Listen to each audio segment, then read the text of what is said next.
Well, it's been said that we all need a little stress in our lives to give us a healthy motivation. But obviously, our society has become far too stressful when the #1 health problem at work and at home is stress. Our guest is Dr. Mike Ronsisvalle.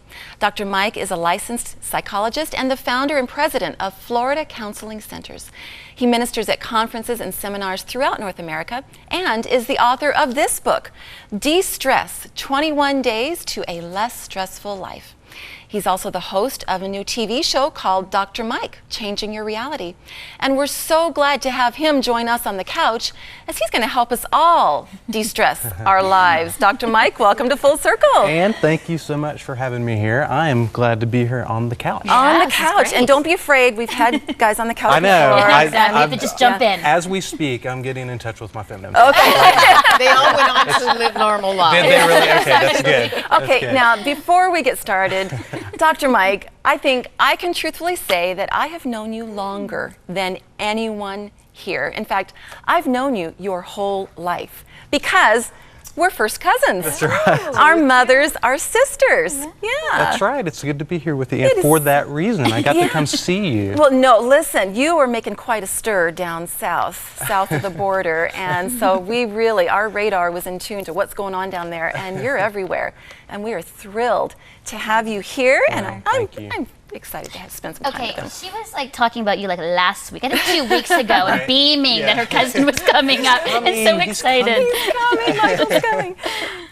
But we got to move on to business here. Okay. All right. Let's do it. Because you say in your book that it's really important to first of all have a practical definition of what stress is. So let's start from there.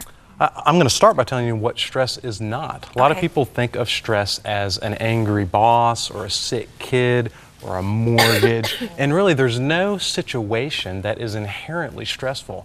What creates stress is the way we think about the situations that we find ourselves in. Stress is really a reaction that our body has to any situation that we interpret as overwhelming or stressful. Okay, and that's interesting. That's really good to know because I think a lot of people have a lot of different definitions of what they think stress is. And we sent 100 Huntley Street summer intern William Birch out on the streets of Toronto to discover what people find most stressful in their daily lives.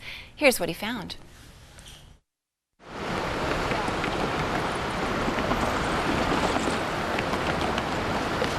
Currently, I'm looking for a job, right? So it's very stressful to look around and to find the job I want to do. I think exams. Work. I think the home situation. I can perform under stress professionally, but I think it's the home situation that suffers most from it. Definitely my moods, definitely affects your work habits and then backfires for the home effect, for sure. I'd probably say your mood. Thinking about like physiologically, you're getting stressed out, your body's tense, and so I guess in turn that kind of affects people around you. I guess it's a bit of a cyclical thing. Interesting. It is, yeah, isn't people it? were very transparent. Yeah, I like the way they're talking about work and home. All these different environments aren't inherently stressful. That's the thing. It's the way they're thinking about those environments.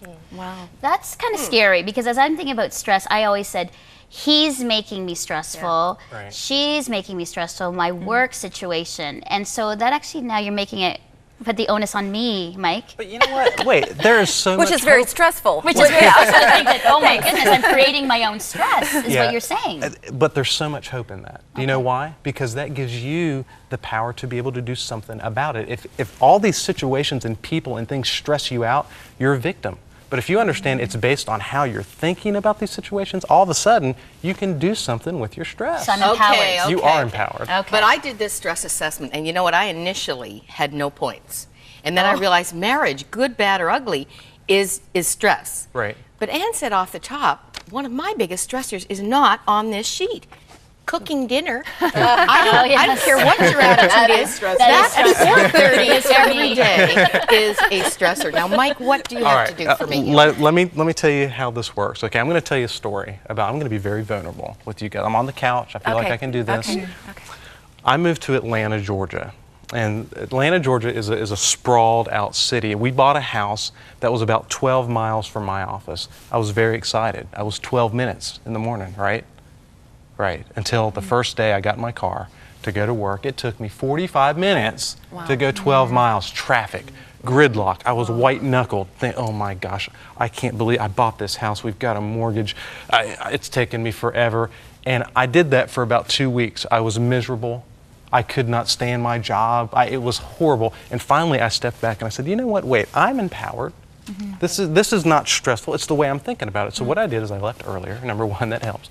And then I started to tell myself, this is a good time for me to prepare for my day. And when I'm driving home, it's a way for me to de-stress. This is a good thing. And all the other people zooming by me are stressed and they're white-knuckled and they're having, heart attacks in the car. And I was able to begin to say, this is something that I'm going to use as a time of self-care for Mike. And guess what?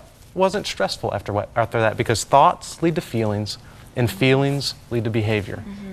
So my new thoughts created new feelings. Okay, you're a guy. I can't take you into my kitchen comfortably.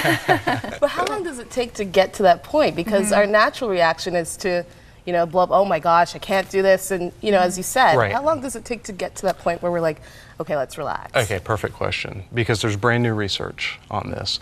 Really, these stressful thoughts create a stress response in our body. They release stress hormones, our body's going nuts. And if you try to just tell yourself, I'm going to will myself to think differently right now, I'm that strong, I'm that empowered, it won't work, because there's a thing called a limbic system in your brain, and that limbic system on the right side of your brain is releasing all these stress hormones. You have to calm that limbic system down before you can actually start to think the thoughts that are going to induce peace. Peace that passes all understanding. So the way you do that, I talk in the book about relaxation, how you actually relax your body and meditate and contemplate. That's all through Scripture.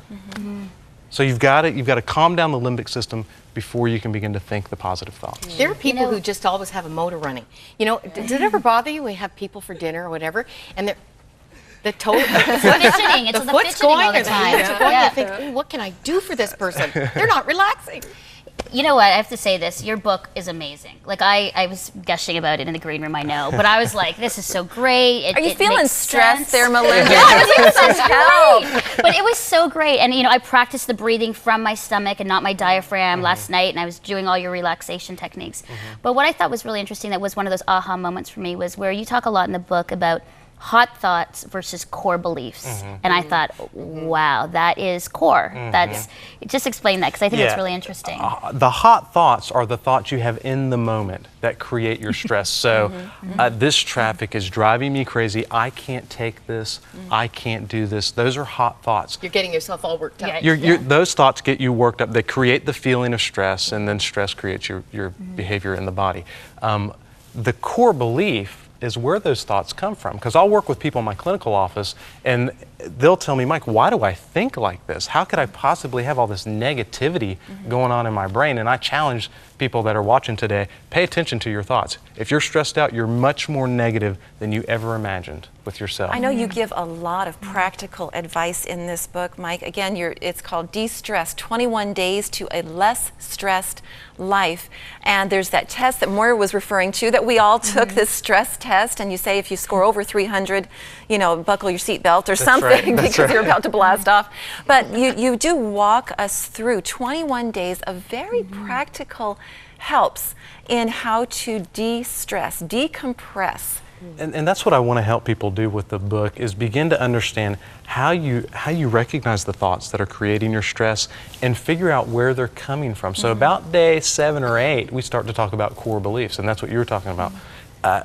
What drives our hot thoughts is really the message we send ourselves about who we are in this world, what makes us acceptable, worthwhile, worthy of connection with other people. And many times we're placing emphasis on 3 different things. Number 1, whether or not we're pleasing everybody. Everybody happy with us? Number 2, how are we performing? We get caught in that performance trap that you guys were talking about. And then number 3, we're trying to control. We're trying to control the outcomes.